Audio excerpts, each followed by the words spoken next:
മക്കൾക്ക് പറയാനുള്ള അതേ ഉള്ളൂ എനിക്ക് അവരുടെ അടുത്ത്. എന്ത് വന്നാലും നമ്മൾ മക്കൾക്ക് വേണ്ടിയിട്ടും അല്ലെങ്കിൽ ഇപ്പം മക്കളില്ലാതിനും എനിക്ക് ഒരുപാട് പേര് മെസ്സേജ് അയക്കും ഇങ്ങനെയുള്ളവർ, വിധവ ആയിട്ടുള്ളവർ. ചേച്ചി എങ്ങനെ ഇങ്ങനെ തരണം ചെയ്ത്, ഞങ്ങൾക്ക് പറ്റുന്നില്ല ചേച്ചി. ഞാൻ പറഞ്ഞു ജീവിക്കണം, ജീവിച്ച് കാണിച്ചു കൊടുക്കണം. ചിലവരൊക്കെ പറഞ്ഞു ശരിയാണ്. ചിലവർ എന്നെ ഇങ്ങോട്ട് പറയും. അതിന് മുന്നേ ഒക്കെ ഒരുപാട് ഇച്ചിരി ഏജുള്ള ചേച്ചിമാരൊക്കെ എൻ്റെ അടുത്ത് മോളെ ഇങ്ങനെ തന്നെ മുന്നോട്ട് വന്ന് നമ്മുടെ കൂടെ അവരുണ്ട് ഇങ്ങനെയുള്ളവരെ എന്നെ ഒരുപാട് പേര് ഇങ്ങനെ മെസ്സേജ് അയക്കും ചേച്ചിയുടെ ഒരു റിപ്ലൈ കിട്ടാൻ വേണ്ടിയിട്ടാന്നൊക്കെ പറഞ്ഞ് ഇൻസ്റ്റാഗ്രാമിലാണെങ്കിലും. അപ്പോൾ എനിക്ക് അവരുടെ അടുത്ത് ഇതൊക്കെ പറഞ്ഞു കൊടുക്കുമ്പോൾ അവരെ ധൈര്യപ്പെടുത്തി. ചിലർ ആത്മഹത്യ ചെയ്യാൻ തോന്നുന്നൊക്കെ പറഞ്ഞയക്കും. ഞാൻ പറഞ്ഞു അങ്ങനെയൊന്നും ചെയ്യരുത്, ഒരിക്കലും തല പോയ കേസ് വന്നാൽ നമ്മൾ ആത്മഹത്യ ചെയ്യരുതെന്ന് ഞാൻ അവരോട് പറയും. നമ്മൾ ജീവിച്ച് കാണിക്കണം. നമ്മൾ ക്രിസ്ത്യൻ രീതിയെ വിശ്വസിക്കുന്ന നമ്മളെ കർത്താവ് വിളിക്കുന്ന സമയം വരെ നമ്മൾ എന്തായാലും ഫൈറ്റ് ചെയ്ത് ജീവിക്കണം. രേണു വളരെ ബോൾഡാണ്, അതുകൊണ്ടാണ് രേണുവിന് അത് ഫേസ് ചെയ്യാൻ പറ്റുന്നത്. ആ ഒരു സപ്പോർട്ടിങ് സിസ്റ്റം കൂടി ഉള്ളപ്പോൾ രേണു എന്നുള്ള വ്യക്തി അതായതുകൊണ്ട് രേണുവിന് അത് തരണം ചെയ്യാൻ പറ്റുന്നുണ്ട്. ഇപ്പൊ രേണു തൊട്ടു മുന്നേ പറഞ്ഞു രേണുവിന് ആ മരിച്ചു കിടക്കുന്ന സുധിയുടെ ആ ഒരു മുഖം ഉറങ്ങിക്കിടക്കുന്നതായിട്ടാ തോന്നുന്നത്. അത് ഇന്നും മനസ്സിലുണ്ട്, ഒരിക്കലും നമ്മൾ ആരും അത് മറക്കില്ല. പക്ഷെ എന്നാലും സുധി എന്നുള്ള വാക്ക് കേൾക്കുമ്പോഴോ അല്ലെങ്കിൽ ആ സുധി എന്നുള്ളൊരു വാക്ക് മനസ്സിലേക്ക് വരുമ്പോഴോ ആ മുഖമാണോ അതോ ഇങ്ങനെ ഈ ചിരിച്ച മുഖമാണോ, വാവക്കുട്ടിയെന്ന് പറഞ്ഞ് വിളിക്കുന്ന ആ മുഖമാണോ വാവക്കുട്ടയെന്ന് പറയുന്നത് വിളിക്കുന്നതാണ്. അതാണ് ഇപ്പോഴും ആ ഒരു ചിരി, എപ്പോഴും ചിരി. ഇപ്പം ഞാൻ എന്തെങ്കിലും ഫുഡ് കഴിക്കുന്ന കാര്യത്തിനാണ് എന്നെ ശരിക്കും വഴക്ക് പറയുന്നത്. ഞാൻ കഴിക്കുന്ന കുറവായതുകൊണ്ട് എൻ്റെ അടുത്ത് വഴക്ക് പറയും. അതല്ലാണ്ട് ആള് ദേഷ്യപ്പെട്ട് ഞാൻ ഇന്നുവരെ കണ്ടിട്ടില്ല. ദേഷ്യപ്പെട്ട് നമ്മുടെ ചെറിയ ചെറിയ വഴക്കും കാര്യങ്ങളും ഭാര്യ ഭർത്താവെന്നുള്ള അത് 5 മിനിറ്റ് പോലും നീണ്ടു നിൽക്കത്തില്ല. അന്നേരം മിണ്ടും, വന്ന് ഇങ്ങോട്ട് വന്ന് മിണ്ടും, ആവട്ടെ മിണ്ടാവട്ടെ എന്ന് പറഞ്ഞ് ഇങ്ങോട്ട് വന്ന് മിണ്ടും. പെട്ടെന്ന് പിണക്കം മാറ്റുന്ന ഒരാളാണ്. അത് തന്നെ. എനിക്ക് ഈ റീൽ വീഡിയോ ഒരു മോശവുമായി തോന്നിയിട്ടില്ല. ഇതിൽ ഞാൻ കംഫർട്ടാണ്, അതുകൊണ്ട് ചെയ്തു. ഇനിയും മുമ്പോട്ട് ഇത്തരം വേഷങ്ങൾ വന്നാൽ ചെയ്യും. എനിക്കും ആഹാരം കഴിക്കണം. എനിക്ക് ആര് ചിലവിന് തരും? അഭിനയം എന്റെ ജോലിയാണ്. അന്നൊന്നും ആർക്കും അവസരം തരാൻ തോന്നിയില്ല. ഞാൻ കുട്ടിക്കാലം മുതലേ ഡാൻസ്, അഭിനയവും ഒക്കെ ഉണ്ടായിരുന്നു. സുധിയേട്ടൻ വന്നപ്പോൾ ആ പിന്തുണ മുഴുവൻ ഏട്ടന് കൊടുത്തു. ഇപ്പോൾ എനിക്ക് ജീവിക്കണം, അതുകൊണ്ട് അഭിനയം തൊഴിലാക്കി. ഞാൻ വേറൊരുത്തനെയും കെട്ടാൻ പോയിട്ടില്ല. സുധിച്ചേട്ടന്റെ ഓർമ്മയിൽ ജീവിക്കുകയാണ്. നിങ്ങൾ പറഞ്ഞാൽ അതൊന്നും എന്നെ ബാധിക്കില്ല. വേറൊരാളെ വിവാഹം ചെയ്യാൻ പറയുന്നവരോട് എനിക്ക് സൗകര്യമില്ല വിവാഹം കഴിക്കാൻ.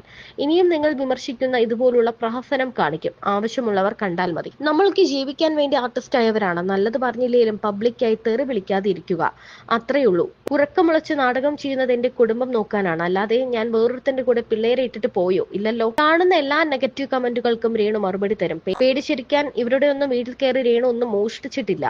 സുധിച്ചേട്ടൻ ഉണ്ടായിരുന്നപ്പോഴും അദ്ദേഹത്തിനൊപ്പം വെബ് സീരീസിൽ അഭിനയിച്ചിട്ടുണ്ട്. അതാരും കണ്ടില്ലേ? ഒരു നെഗറ്റീവ് കമന്റും ഞാൻ നീക്കം ചെയ്യുന്നില്ല. എന്റെ ശരി തന്നെയാണ് ഞാൻ ചെയ്യുന്നത്. സുധിച്ചേട്ടൻ വീഡിയോ കാണുന്നുണ്ട്. അദ്ദേഹം ഭയങ്കര സന്തോഷവാനാകും. ഒരു സിനിമ ഇപ്പോൾ ചെയ്തു കഴിഞ്ഞു. സിനിമയിൽ അഭിനയിക്കണമെന്നാണ് തന്റെ ആഗ്രഹമെന്നും രേണു പറയുന്നു. 4:30 ആയപ്പോ കുഞ്ഞ് കരയുന്നുണ്ട്. 4:30 ആയപ്പോഴേ അപകടം. അപ്പം ഞാൻ എണീറ്റ് കുഞ്ഞിനെ ഉറക്കിയിട്ട് ഫോണിൽ നോക്കിയപ്പോൾ 4:30 മണി. ഓൾറെഡി നോക്കിയപ്പോൾ സുധിച്ചേട്ടൻ ഞാൻ ഫോണ് നമ്മൾ എന്തായാലും ഉണർന്ന് എഴുന്നേറ്റ് നെറ്റ് ഓൺ ആക്കുമല്ലോ, നോക്കും. പക്ഷെ അങ്ങനെ എനിക്ക് തോന്നിയില്ല. സുധിച്ചേട്ടനെ വിളിക്കാൻ ഞാൻ 1-2 പ്രാവശ്യം നോക്കിയതാ. ചിന്ത വന്നപ്പോൾ ഞാൻ ഓർത്ത് ഉറങ്ങുമായിരിക്കും, ഉറങ്ങി വരട്ടെ. കാരണം ഇവിടെ വന്നു കഴിഞ്ഞാൽ കുഞ്ഞും ഉറക്കത്തില്ല, ഞങ്ങൾ ആരും ഉറക്കത്തില്ല. എപ്പോഴും ഇങ്ങനെ അടുക്കളയിൽ പാചകവും വർത്താനവും ഒക്കെ ആയിട്ട് പുള്ളി ഇങ്ങനെ നിൽക്കത്തേ ഉള്ളൂ. അല്ലെങ്കിൽ കടയപ്പോക്കൊക്കെ തന്നെത്താനെയാ, സ്വന്തമായിട്ടല്ല. ഇവിടുന്ന് കവലയിലൊക്കെ പോവുകയും കവല വരെ നടന്നു പോവും, ചിലപ്പം സാധനം മേടിച്ചോണ്ട് വരും. ഇതൊക്കെ ആളുടെ ഒരു ഹോബി. അപ്പം ഞാൻ ഓർത്ത് എന്നാ ഉറങ്ങിക്കോട്ടെ എന്ന്. അപ്പോൾ ഈ സംഭവം നടക്കുവാ 4:30 ആയപ്പം. ഞാനന്ന് നെറ്റ് ഓൺ ആക്കിയില്ല, ഞാൻ കിടന്നുറങ്ങി. രാവിലെ ഇങ്ങനെ കോളുകൾ വന്നുകൊണ്ടിരിക്കുക. അപ്പോൾ 6-6:30-7 മണിയായി ഞാൻ എണീറ്റപ്പം. കോള് വന്നുകൊണ്ടിരിക്കുന്നു. താമസിച്ച് കിടന്നുകൊണ്ട് ഉറങ്ങിപ്പോയി. അപ്പം ഒരു കോൾ എടുത്തപ്പോഴത്തേന് സുധിച്ചേട്ടൻ്റെ ചേട്ടൻ്റെ വൈഫ്. അപ്പോൾ ഇവർ സംഭവം അറിഞ്ഞു, എല്ലാവരും അറിഞ്ഞിട്ട് ഈ മിറ്റം മുഴുവൻ ഈ വഴി മുഴുവൻ ആൾക്കാരാണ്. ഞാനിത് അറിയുന്നില്ല. അപ്പോൾ മൂത്ത മോൻ ഇവിടെയാണ് കിടക്കുന്നത്, ഞങ്ങൾ അകത്തെ റൂമിൽ. എൻ്റെ ഒരു അനിയത്തിയുണ്ട്. പപ്പയും അമ്മയും ഹോസ്പിറ്റലിലായിരുന്നു. പപ്പായ്ക്ക് ഒരു ഓപ്പറേഷനായിട്ട് ഹോസ്പിറ്റലിലായിരുന്നു. അപ്പം ഞാൻ ചേട്ടത്തിയോട് ചോദിച്ചു, എന്നെ അടുത്ത് ഈ വെളുപ്പിനെ വിളിച്ചു സുധി എന്ത് ചെയ്യണമെന്ന് ചോദിച്ചാൽ ചേട്ടൻ വടകര പോയതാണല്ലോ, എന്നെ അടുത്ത് വന്നില്ല, ഇപ്പം വന്ന് കാണും, ഇനിയിപ്പോൾ ഉറക്കമായിരിക്കുമല്ലോ, സ്റ്റാൻഡിൽ വല്ലോ ഇരുന്നിട്ടേ വിളിച്ചു നോക്കട്ടെ എന്ന്. അപ്പം എഴുന്നേറ്റ് 5 മണിയായപ്പം രേണു വിളിച്ചു നോക്കിയില്ല. 5 മണിയായപ്പോഴല്ല ഞാൻ എഴുന്നേറ്റ്, 6-6:30 ആയപ്പോഴാണ് എഴുന്നേറ്റ്. 4:30 ആയപ്പോൾ വിളിക്കാൻ തോന്നിയില്ല എനിക്ക്, എന്തോ എനിക്ക് തോന്നിയില്ല. 5 മണിക്ക് നിങ്ങളുടെ അടുത്ത് പിക്ക് ചെയ്യാൻ വരണം എന്നല്ലേ പറഞ്ഞു. അപ്പൊ ഉറങ്ങിപ്പോയി. ഉറങ്ങി 6-6:30-7 ആയപ്പോഴാണ് ഞാൻ എഴുന്നേറ്റ്. ഉടനെ വിളിച്ചത് സൂചിച്ചേട്ടനെയാ. 5 പ്രാവശ്യം വിളിച്ച്. അപ്പൊ 5 പ്രാവശ്യം വിളിച്ചിട്ടും ബെല്ലടിക്കുന്നുണ്ട്. പക്ഷെ ആ ഫോൺ ഇതുവരെ നന്നാക്കാൻ പറ്റിയിട്ടില്ല. ഞാൻ കൊടുത്തു നോക്കി കടയിൽ, അതുപോലെ അത് തകർന്നു പോയി. പക്ഷെ ബെല്ലടിക്കുന്നുണ്ടായിരുന്നു. അപ്പം എനിക്കൊന്ന് ഡിസ്പ്ലേ പോയി കാണും, ബെല്ലടിക്കുന്നുണ്ട്, പക്ഷെ എടുക്കുന്നില്ല ആരും. അപ്പൊ എനിക്ക് ഡൗട്ട് ഒന്നും അടിച്ചില്ല. നമുക്ക് അങ്ങനെ തോന്നും, നമ്മുടെ ആള് മരിച്ചു പോകും, നമ്മൾ ഓർക്കുമോ, ഇനി എന്തുവാ ഇത് സംഭവം എന്ന് പറഞ്ഞപ്പോഴാണ് ഇങ്ങനെ കോള് വരുന്നത്. അപ്പൊ ഞാൻ എഴുന്നേറ്റ് ഇവിടെ വന്ന് തിണ്ണേ വന്നോണ്ട് വേറൊരു കോള്, ചേച്ചി വാർത്തക്കകത്ത് ശരി. അപ്പൊ എന്റെ വിചാരം പണ്ട് നമ്മുടെ കൊറോണ ടൈമിൽ ഒരു ഫേസ്ബുക്കിൽ ഒരു ഇഷ്യൂ വന്നായിരുന്നു സുചേട്ടന്. ഒരു സാമ്പത്തികമായിട്ടുള്ള കടം ത്തിന്റെ പ്രശ്നമൊക്കെ വന്നായിരുന്നു ആ കൊറോണ ടൈം. ഇനി അത് വല്ലതും ആണോ വാർത്തക്കകത്തെന്ന് ഞാൻ ചോദിക്കുക. അപ്പൊ അവര് പറഞ്ഞു ചേച്ചി അപ്പൊ ഒന്നും അറിഞ്ഞു. ഞാൻ പറഞ്ഞു ഒന്നും അറിഞ്ഞില്ല, എന്താ സംഭവം എന്ന് ചോദിച്ചു. അവരന്നേരം കട്ട് ചെയ്ത് 2-3 കോൾ ഇങ്ങനെ വന്നിട്ട് കട്ട് ചെയ്തപ്പോൾ എനിക്ക് എന്തോ ഡൗട്ട് അടിച്ച്. ടിവിയിലെ വാർത്ത എന്ന് പറഞ്ഞാൽ ഞാൻ എന്നിട്ട് ടി വി വെച്ചില്ല. ഞാൻ കിച്ചുവിനോട് പറഞ്ഞേടാ നീ ഒന്ന്. അപ്പൊ അവൻ ഉറക്കത്തില്ല, നല്ല ഉറക്കത്തില്ല. വെളുപ്പിനെ അങ്ങോട്ട് കൂട്ടുകാരുടെ അടുത്ത് പോയിട്ട് അങ്ങോട്ട് വന്ന് കിടന്ന് എവിടെയോ എന്തോ ആവശ്യത്തിന് പോയതാ, കല്യാണ പാർട്ടി എന്തോ. അപ്പൊ ഞാൻ പറഞ്ഞു കിച്ചു ഒന്ന് എണീക്കടാ, നമ്മുടെ അച്ഛൻ എന്തോ പറ്റിയിട്ടുണ്ട്, നീ ഒന്ന് വിളിച്ചു നോക്കാൻ പറഞ്ഞു. ഇവൻ ദേ ഉറക്കത്തെ വിളിച്ചതല്ലേ, ഈ അമ്മയുടെ കാര്യം അച്ഛൻ എന്നാ പറ്റാനാ എന്ന് പറഞ്ഞ് ഇങ്ങനെ എഴുന്നേറ്റ് ഇവൻ കോൾ എടുത്തോണ്ട് ഫോൺ എടുത്തോണ്ട് അകത്തോട്ടങ്ങാണ്ട് കയറി.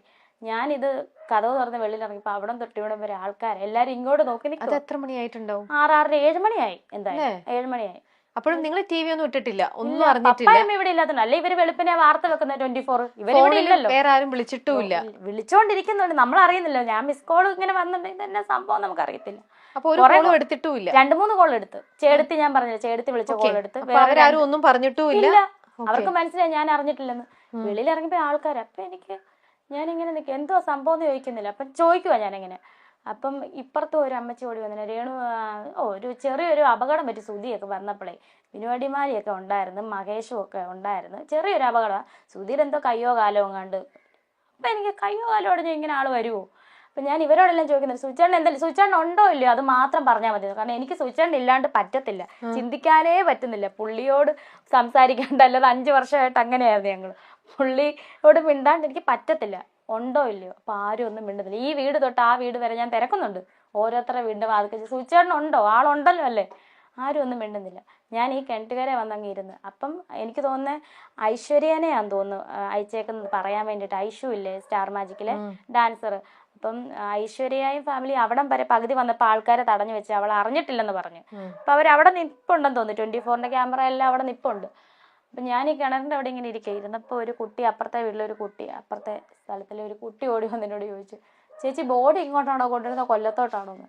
സത്യം പറഞ്ഞ അപ്പോഴാ ഞാൻ അറിയുന്ന ആള് പോയെന്ന്. ഒരുമാതിരി ഒരു കിളി പോയ പോലെ ആയിപ്പോയി തലേന്ന്. ഇങ്ങനെ ഇങ്ങനെ ഇരിക്കുവോ, അനങ്ങുന്നില്ല.